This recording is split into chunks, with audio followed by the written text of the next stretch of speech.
Oi, oitavo ano! Bom, na aula de hoje nós vamos revisar todos os conteúdos abordados até o momento, retratando aí a arte renascentista, esse período histórico tão importante na história da humanidade. Então vamos às características principais históricas desse período. As obras renascentistas, tanto pinturas, esculturas e livros, apresentam características comuns. Antropocentrismo, valorização das capacidades artísticas e intelectuais dos seres humanos. Então eles deixam de cultuar aos deuses e Deus para cultuar e valorizar o ser humano. O uso da estética da cultura greco-romana, principalmente a busca da perfeição na elaboração de esculturas e pinturas. Valorização da ciência e da razão, buscando explicações racionais para os eventos naturais e sociais. Humanismo, o conjunto de princípios que valorizam as ações humanas e valores morais, como, por exemplo, respeito, justiça, honra, amor, liberdade e solidariedade, entre outros. Valorização e interesse por vários aspectos culturais e científicos, como literatura, artes plásticas e pesquisas científicas.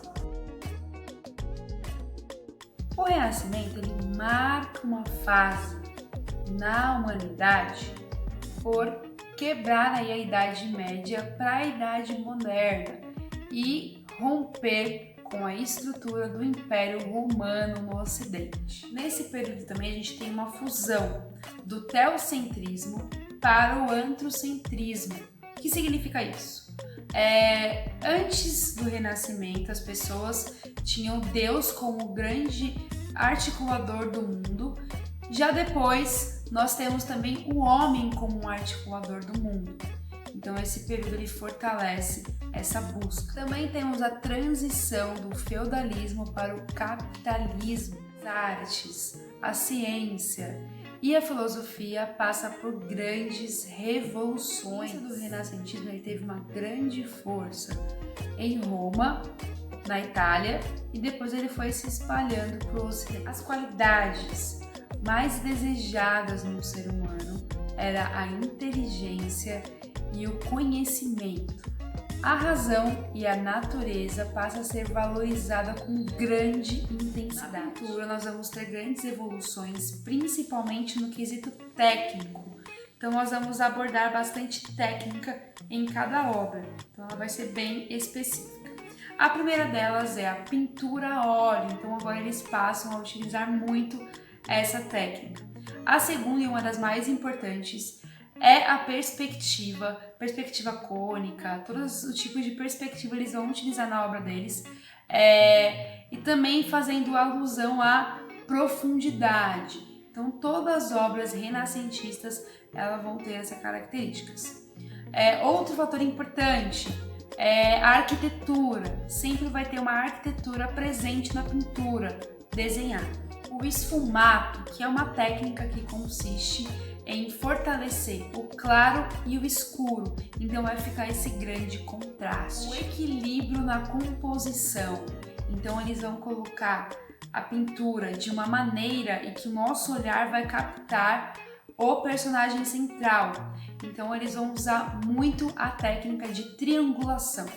O naturalismo, a representação fiel dos elementos e acrescentar a paisagem natural, a natureza. A preferência pelo retrato, lógico que não era um quesito obrigatório, mas os artistas preferiam utilizar dessa temática. Então vamos a algumas características principais de cada artista. O primeiro deles, Leonardo da Vinci. Bom, ele usava muito o uso da perspectiva, ele utilizava muito nas suas obras, cores próximas à realidade, figuras humanas perfeitas, temas religiosos, matemática artística aplicada, então todas as suas composições elas são matematicamente exploradas. Personagens principais centralizados, então ele dava ênfase nos seus personagens. As humanas carregadas de emoção e dramatização. Vamos agora para o Rafael Sanzio, suas principais características. Temas religiosos, o ideal de beleza, principalmente a beleza grega, o esfumato, que é você utilizar o claro e o escuro para criar o contraste, perfeição das formas, a harmonia. Ele utilizava grandes palcos, grandes cenas em que ele conseguia retratar os seus personagens. As expressões das personagens eram claras, simples e sem excessos. Outro fator importante era o equilíbrio simétrico, então se ele tinha uma figura, ele ia buscar a simetria. Não 100%, mas o equilíbrio dela. Já o Michelangelo, nós vamos abordar as características da escultura.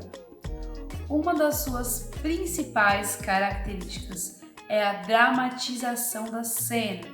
Então, todas as esculturas eram uma espécie de uma cena teatral, em que as esculturas estavam interpretando aquela personagem. Detalhes minuciosos.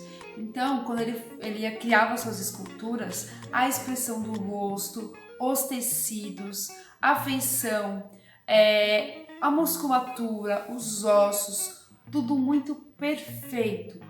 Tudo muito parecido com o real. Mesmo na escultura, ele utilizava a triangulação, então ele também usufruía da geometria artística. Agora vamos às características de Sandro Botticelli. O tema principal é religiosidade e também os temas pagãos, a religião pagã. Das regras da proporção humana. Para ele, a história contava muito mais do que a própria estética da personagem. Então, para ele era mais importante contar a história do que criar uma realidade daquela personagem. Exploração dos temas. Ele retratava com bastante alegorias. Então, além de explorar a história, ele também criava personagens que representavam outras coisas. Vamos às leituras das principais obras desses artistas. Leonardo da Vinci, esse é o seu autorretrato. A obra mais famosa, Mona Lisa, foi feita em 1503. Já A Última Ceia, 1498. A Dama com Arminho, 1490. Rafael Sanzio, esse é seu autorretrato. Essa é a Escola de Atenas, de 1510. A Transfiguração, uma de suas obras mais importantes, de 1520. E Madonna Sistina, 1512. Autorretrato de Michelangelo, sua obra mais famosa, Pietà, feita em 1499. A Madame de Bruges, 1504. Davi, sua obra mais complexa e mais bonita, na minha perspectiva, realizada em 1504. E a sequência das fotos da Capela Sistina, de 1473.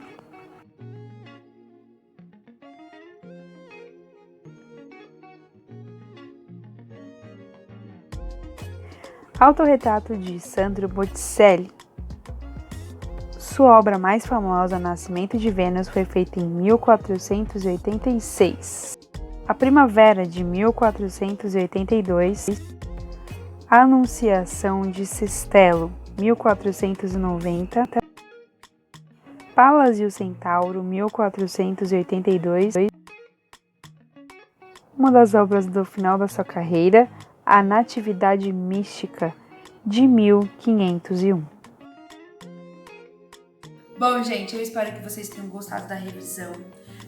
Assistam com bastante carinho. Se puder, revisem os vídeos que a professora já passou até então, para ficar bem fixado, para vocês conseguirem estudar para as trimestrais. Tudo bem? Bom, beijos e até a próxima aula.